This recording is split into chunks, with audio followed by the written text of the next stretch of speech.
सो after ASD हम discuss करेंगे अभी जी यहाँ पे number 3 from left to right hand में PDA। हेडिंग दें जी PDA की, हेडिंग दें आप लोग PDA। What is meant by PDA और PDA में क्या सिनेरियोज हैं। तो number 3 PDA patent ductus arteriosus. देखें आप जिन लोगों ने फीटस सर्कुलेशन की है इसकी का दूसरा नाम क्या है, एक तो पेटेंट है ना। अच्छा देखिए फोरामन ओवेल अगर आपके पास रह जाए ना आफ्टर बर्थ ओपन, उसको कहते हैं पेटेंट फोरामन ओवेल, पेटेंट फोरामन ओवेल, ठीक होगा जी। उसको आप ASD नहीं कहते, ठीक होगा, ये पॉइंट भी याद रखना। Patent ductus आर्टरियोसिस, patent ductus आर्टरियोसिस। अच्छा इसमें हमारे पास क्या है, लिखें जी सबसे पहले इटियोलॉजी। नंबर 1 जनाब अली आपके पास क्या है, इटियोलॉजी। इटियोलॉजी या फिर लिखें एसोसिएशन, इटियोलॉजी या फिर एसोसिएशन। लिखें जी fetal alcohol syndrome, fetal alcohol syndrome, fetal alcohol syndrome number 1 point, और या फिर प्रीनेटल अल्कोहल एक्सपोजर। नंबर 2 लिखें जी MCQs, ये MCQs के लिए कंजेनिटल रूबिला, कंजेनिटल, ये MCQs है, कंजेनिटल रूबिला इन्फेक्शन, रूबिला वायरल इन्फेक्शन, ठीक है, ये रूबिला वायरल इन्फेक्शन की वजह से। तो ये अगर किसी मदर को जनाब अली प्रेगनेंसी के दौरान या प्रेगनेंसी पहले रूबिला वायरल इन्फेक्शन है और उसकी प्रेगनेंसी अचीव की है तो उसके दौरान rubella virus can lead to PDA। अच्छा नंबर 3 इसमें आप लोग लिखेंगे patency is maintain, patency is maintain, patency is maintain जनाब अली बाय, हाँ जी, बाय प्रोस्टाग्लैंडिन, हाँ जी E1 एंड E2। अगर प्रोस्टाग्लैंडिन आप लोगों को पता है ना, रिकॉल करें फीटस सर्कुलेशन को, हमने ये बात की थी। प्रोस्टाग्लैंडिन जो आपके पास केमिकल मीडिएटर है responsible for opening of PDA, ठीक हो गया जी। जो आपके पास PDA है डक्टस आर्टरियोसिस को अगर किसी ने ऊपर रखना है ना ड्यूरिंग प्रेगनेंसी तो वो आपके पास कौन था, प्रोस्टाग्लैंडिन E1 एंड E2। अगर किसी की आफ्टर बर्थ बच्चे में जनाब अली ये इसका लेवल मेंटेन रहे तो फिर वो PDA आपके पास क्लोज, DA क्लोज होगा, डक्टस आर्टरियोसिस नो नहीं क्लोज होगा। तो ये आपके पास क्या रहेगा, परसिस्टेंट डक्टस आर्टरियोसिस, ठीक हो गए। तो ये भी आपको एक रीजन पता नहीं। एक साइड पे लिखे जी नोट, एक साइड पे लिखे नोट कि इन फीटल पीरियड, इन फीटल पीरियड, इन फीटल पीरियड जनाब अली शंट, हाँ जी शंट इज राइट टू, हाँ जी राइट टू लेफ्ट, कहां पे होता है, राइट टू लेफ्ट। और ये तो बात नॉर्मल है ना यार, मुझे ये बताएं ये नॉर्मल नहीं है क्या, in fetal period shunt is right to left is normal, ये बात नॉर्मल है। क्योंकि आप लोगों ने पढ़ा था डक्टस आर्टरियोसिस का काम क्या था, लंग्स की तरफ ब्लड ना जाने देना, ऐसे ही है ना, क्योंकि फीटस के जो अब लंग्स है वो अनमेच्योर नॉन फंक्शनल थे, ये बात आप लोगों ने की। लिखें जी पैथोफिजियोलॉजी, लिखें पैथोफिजियोलॉजी। नंबर 2 आफ्टर एसोसिएशन, भाई एसोसिएशन में ये इंपॉर्टेंट है, जो चीज इंपॉर्टेंट ठीक है उसको मेंशन कर, या फिर इसका लेवल ज्यादा। अच्छा नंबर 2 लिखे पैथोफिजियोलॉजी, पैथोफिजियोलॉजी। और पैथोफिजियोलॉजी में आपने क्या मेंशन करना है, लिखें in neonatal period, in neonatal, in neonatal period, neonatal period जनाब Ali decrease, decrease pulmonary, decrease pulmonary vascular resistant, pulmonary, अभी मैं इसको समझाने लगा हूं, pulmonary vascular, vasculature resistant, resistant. फिर देखें shunt become left to right, shunt become left to right, shunt become left to right. और प्रोग्रेसिवली, आगे लिखे प्रोग्रेसिवली प्रोग्रेसिवली प्रोग्रेसिवली जनाबली right ventricular hypertrophy, right ventricle hypertrophy, या फिर लिखें जनाबली लेफ्ट वेंट्रिकल हाइपरट्रोफी, बस ये लिख लें फिर डायग्राम पे समझ लें। एंड हार्ट फेलियर, ठीक होगा जी। अब इस चीज को पहले मैं समझाने लगा। फॉर एग्जाम्पल आपके पास जनाबली यहाँ पे this is a simple 4 chamber, आपके पास हार्ट है, इसको समझ लें। यहाँ पे राइट एट्रियम है, राइट वेंट्रिकल है, लेफ्ट एट्रियम है,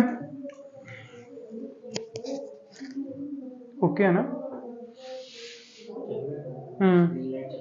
जी। तो राइट वेंट्रिकल, फिर आपके पास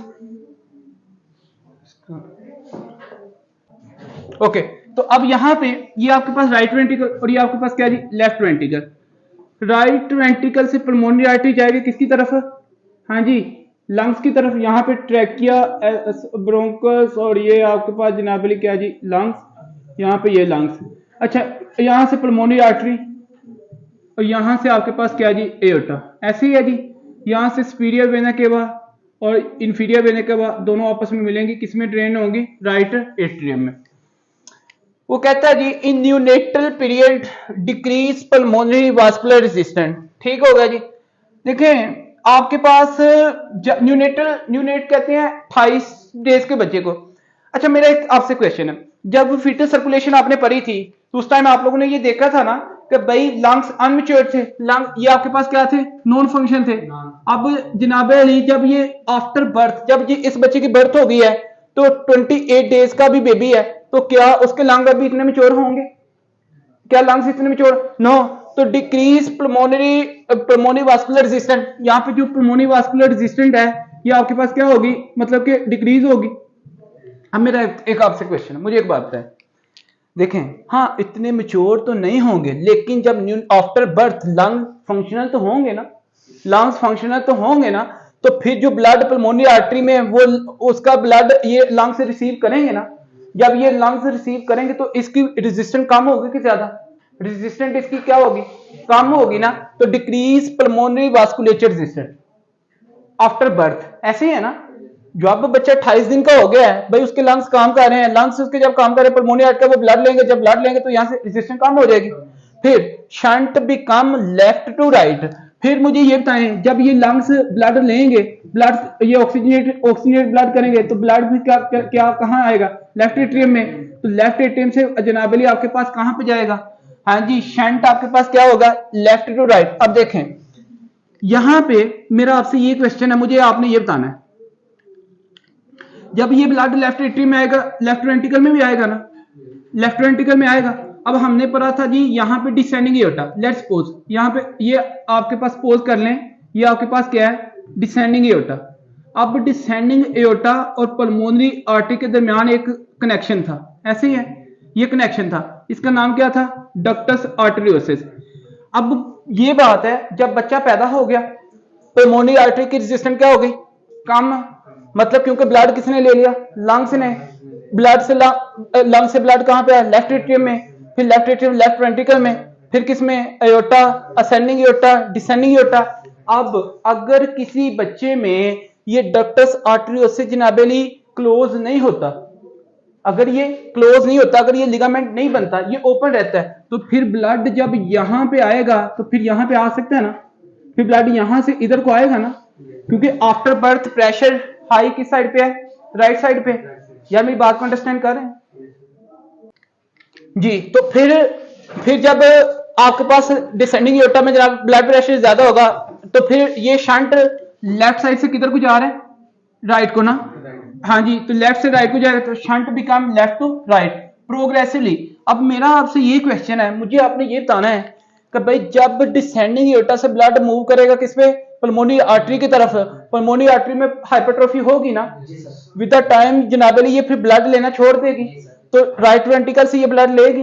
नो। जब राइट वेंट्रिकल में ब्लड स्टे करेगा ना तो राइट वेंट्रिकल ज्यादा से ज्यादा पंप करने की कोशिश करेगा, हाइपरट्रोफी होगी ना, तो राइट वेंट्रिकल हाइपरट्रोफी होगी आस्ता आस्ता, ठीक होगा। अब फिर लेफ्ट वेंट्रिकल। जब फिर जनाब अली मुझे एक बात बताएं, उसी की रिजल्टेंट आपके पास राइट वेंट्रिकल की हाइपरट्रोफी होगी, राइट वेंट्रिकल ये इससे राइट एट्रियम से होगा, मुझे ये बताएं राइट एट्रियम ब्लड लेगा दे सकेगा इसको? नो, इसमें ब्लड ज्यादा से ज्यादा जेवीपी रेज होगी ना इस बंदे में भी, क्योंकि आपके पास बैक साइड पे फ्लो पड़ेगा तो जुगुलर वेन प्रेशर भी रेज होगा, ठीक होगा। यहाँ पे जो इंटरनल जुगुलर वेन है वो उस पर भी प्रेशर रेज होगा, जुगुलर वेन प्रेशर भी रेज, ठीक हो गया जी। फिर उसके बाद नेक्स्ट, अब मेरा आपसे ये क्वेश्चन है, मुझे आपने ये बताना है कि विद द टाइम जब ब्लड इसमें नहीं आपके पास जाएगा तो यहाँ पे जो ऑक्सीजनेटेड ब्लड है जनाब अली इसके पास ये ज्यादा से ज्यादा कोशिश करेगा, तो ब्लड जब यहाँ से लंग्स के पास इतना नहीं जाएगा, लंग्स इसको इतना नहीं देगा, जब इसको इतना नहीं देगा तो लेफ्ट वेंट्रिकल ज्यादा से ज्यादा कोशिश करेगा ना पंप करने की, तो इसमें भी आपके पास नंबर ऑफ सेल्स इंक्रीज होंगे और left ventricle hypertrophy even then heart failure हो सकता है। भाई बात इस तरह है कि after one time quick review के साथ सुन लें, न्यूनेटल लाइफ मतलब 28 डेज की जो लाइफ है आफ्टर बर्थ है, आफ्टर बर्थ लंग मिच्योर होते हैं, थोड़े आपके पास काम करते हैं, जब वो काम करते हैं तो पल्मोनी आर्टरी से ब्लड लेते हैं तो डिक्रीज पल्मोनी वास्कुलर रेजिस्टेंस, ठीक हो गया, पल्मोनी आर्टरी की रेजिस्टेंस कम हो जाए। फिर आपके पास ब्लड लंग से ब्लड आता है लेफ्ट एट्रियम, लेफ्ट वेंट्रिकल से आपके पास एओर्टा, और डिसेंडिंग एओर्टा से आपको पता कनेक्शन किसके साथ, पल्मोनी आर्टरी के साथ है, किसकी वजह से डक्टस आर्टरियोसिस के साथ। अगर ये पेटेंट रह जाए, अगर ये ओपन रह जाए तो फिर डिसेंडिंग एओर्टा का ब्लड किस में आएगा, पल्मोनी आर्टरी में, और ये आपके पास मैक्सिमम ब्लड को रिसीव करने के बाद कहेगी कि भाई बस अभी मैं नहीं ले सकती, जब ये नहीं लेगी लेफ्ट राइट वेंट्रिकल भी ब्लड जो इधर आना था वो भी नहीं आएगा, ये इसमें स्टे करेगा, जब इसमें स्टे करेगा ज्यादा से ज्यादा पंप करने को राइट वेंट्रिकल हाइपरट्रोफी, तो ये आपके पास अल्टीमेटली हार्ट फेलियर के चांसेस होंगे। यार पॉइंट समझ आया? लिखें क्लिनिकल प्रेजेंटेशन नंबर 3, मेरे ख्याल में तो ये समझ आ गया होगा ऐसे लिखे जी। Number 3 clinical presentation, clinical presentation, ये लोग आपके पास कैसे आएंगे? क्लिनिकल प्रेजेंटेशन में लिखें जी, इन लोगों में अनकरेक्टेड पीडीए लीड टू, हाँ जी, अनकरेक्टेड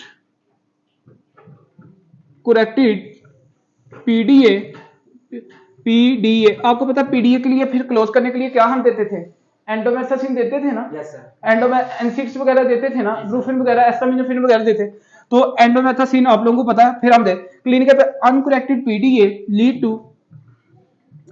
लीड टू जनाब अली आपके पास नंबर 1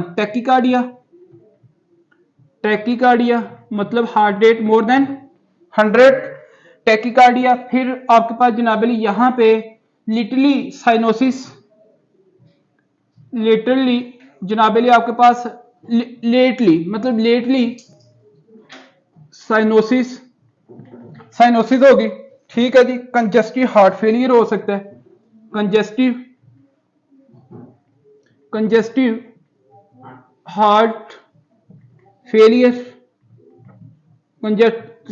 हार्ट फेलियर, ये आपको पॉइंट पता होना चाहिए।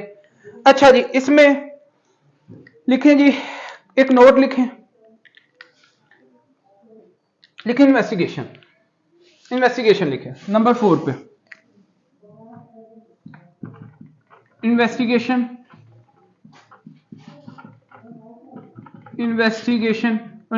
में लिखे जनरल फिजिकल एग्जामिनेशन। इसमें आप लोग क्या करेंगे, अस्कुल्टेशन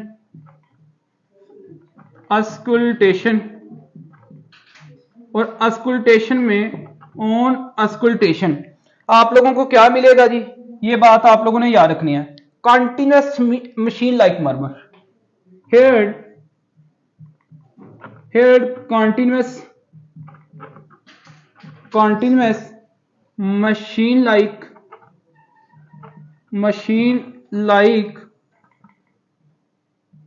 murmur, continuous machine like murmur, ये पॉइंट आपको याद रखना, ठीक है। अच्छा जी, इसमें क्या है, एक नोट लिख लें फिर एक साइड पे,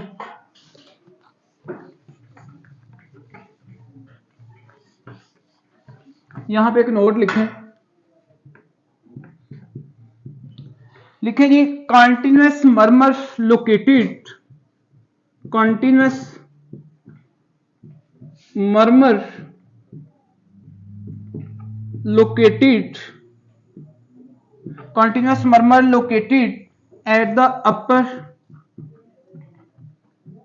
at the upper left sternal left sternal border, left sternal border often referred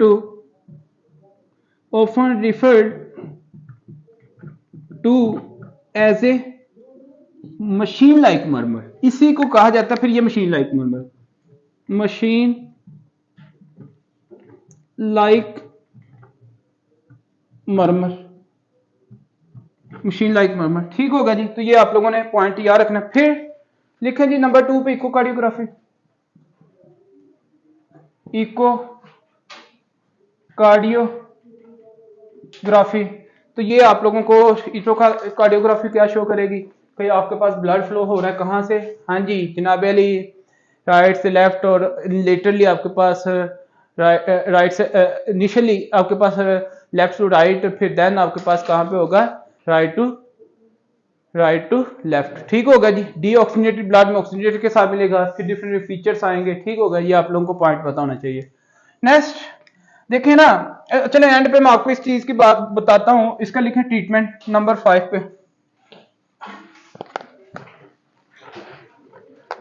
number 5 treatment, और ट्रीटमेंट में आप लोग क्या ऐड करेंगे जी, एमसीक्यूज, एंडोमेथासिन, क्या ख्याल है? yes, एंडोमेथासिन, एनसिड वगैरह, बाकी तो ब्रूफिन एस्टामिनोफिन वगैरह आप देंगे। अब देखिए यार सिम्टम, मेरी बात सुन ले भाई, जब लंग मैच्योर हुए, पल्मोनरी वास्कुलर रेजिस्टेंस कम हो गई, लंग्स ने ऑक्सीजनेटेड ब्लड किया और लेफ्ट एट्रियम में आया, लेफ्ट एट्रियम से लेफ्ट वेंट्रिकल में आया। ठीक है, लेफ्ट वेंट्रिकल से एओर्टा में, एओर्टा से डिसेंडिंग एओर्टा, डिसेंडिंग एओर्टा में अब ये पेटेंट डक्टर हाजिर होती है, ये कनेक्शन है। ब्लड जाएगा इधर पल्मोनरी आर्टरी की तरफ, हाँ एक टाइम तक तो जाएगा, ये कंपनसेट करेगी, लेकिन एक टाइम आएगा इसकी हाइपरट्रोफी हो जाएगी। अब ये ब्लड लेगी नहीं, बात समझ गए, ये ब्लड नहीं लेगी। जब ये लेफ्ट पल्मोनरी आर्टरी ब्लड नहीं लेगी, किससे, राइट वेंट्रिकल से भी और इससे भी नहीं लेगी, तो ब्लड यहाँ पे स्टे करेगा, बैक फ्लो पड़ेगा ना, ब्लैक फ्लो पड़ेगा, deoxygenated blood mix with oxygenated blood, symptoms आएंगे, साइनोसिस होगी ना बाद में, क्लबिंग होगी, पोलिस्टीसिया होगा, ये चीज, राइट वेंट्रिकल फेलियर होगी। ये आपको राइट वेंट्रिकल जनाब राइट एट्रियम से नहीं लेगा, जब राइट एट्रियम नहीं लेगा तो राइट एट्रियम फिर इससे नहीं लेगा, वीनस सर्कुलेशन से नहीं लेगा, जब ये इससे नहीं लेगा तो यहाँ पे इंटरनल जुगुलर वेन है, जेबीपी भी रेज हो सकती है। अच्छा, फिर left ventricle as a compensation काम करेगा। ठीक होगा जी, तो इसकी भी हाइपरट्रोफी होगी, अल्टीमेटली हार्ट फेलियर होगा। ठीक है, तो ये पॉइंट आपने याद। लास्ट पे एक छोटी सी इन सबका आउटकम लिखें यार, ये clear, this is all about PDA. आप लोग देख लें फर्स्ट एड से कोई भी ऐसा मेरा नहीं ख्याल कि पॉइंट आप लोगों को यहाँ पे क्लियर ना हो, तो ये एक आप लोगों ने शंट ऑलमोस्ट यहां से कंप्लीट कर लिया, तो इसका लिखने बस आउटकम। एजन-मेंगन सिंड्रोम लिखेंगे नंबर 4 पे, लिखें जी ईजन-मेंगर सिंड्रोम। ईजन-मेंगर सिंड्रोम बेसिकली क्या है, outcome of ASD, VSD and PDA. क्या ख्याल है, ये उन सबका आउटकम होगा जी। ये एजन-मेंगन सिंड्रोम क्या कहता है, इसका जो इसके अंदर लिखे जी नंबर 1 पॉइंट, इसमें ये कहता है कि रिजल्ट, हाँ जी एजन-मेंगन सिंड्रोम रिजल्ट, इसका जो रिजल्ट है ना, result of uncontracted, basically Eisenmenger syndrome is and, लिखें यार, ईजन-मेंगर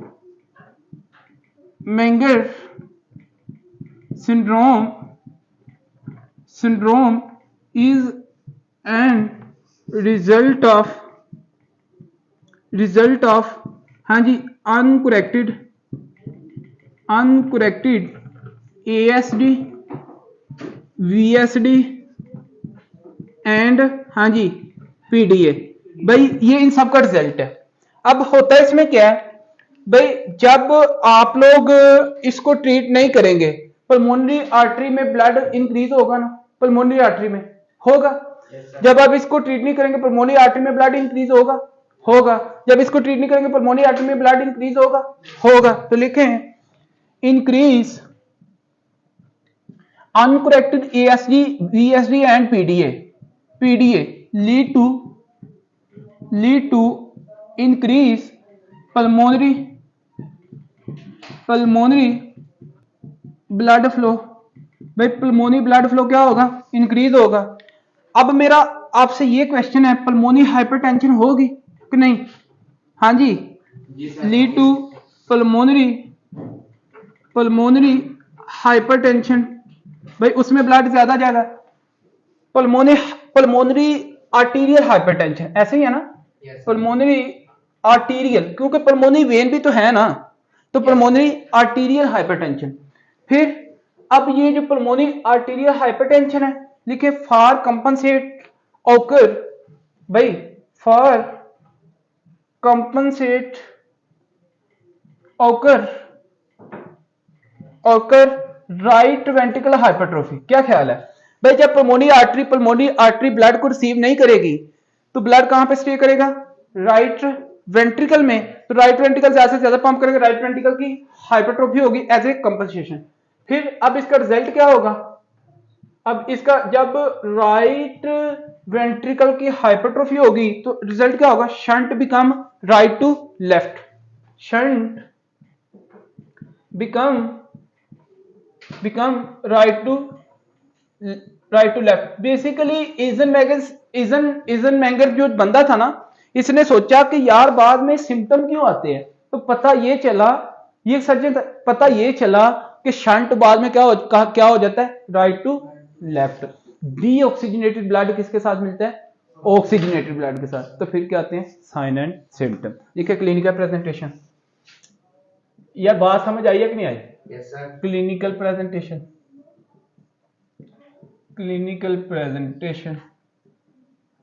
अगर क्लिनिकल प्रेजेंटेशन की बात करें तो लिखें लेट साइनोसिस होगी, नंबर 1 लेट साइनोसिस होगी। नंबर 2 लिखें जी, इसमें आपके पास क्लबिंग होगी, नेल्स की क्लबिंग होगी। फिर लिखें जी पॉलीसाइथीमिया होगा, पॉलीसाइथीमिया इंशाल्लाह हीमाटोलॉजी में वेल क्लियर होगा। फिर उसके बाद लिखें जी एज ऑफ ऑनसेट वेरी कर सकती है, एज ऑफ ऑनसेट वेरी, ये भाई वेरी किसी भी एज के साथ साथ मतलब कि हो सकता है, ये आप लोगों को पॉइंट पता होना चाहिए। So this is all about A cyanotic congenital heart disease and all about left to right shunt. Thanks for your concentration, for your listening. Lecture dismissed till tomorrow.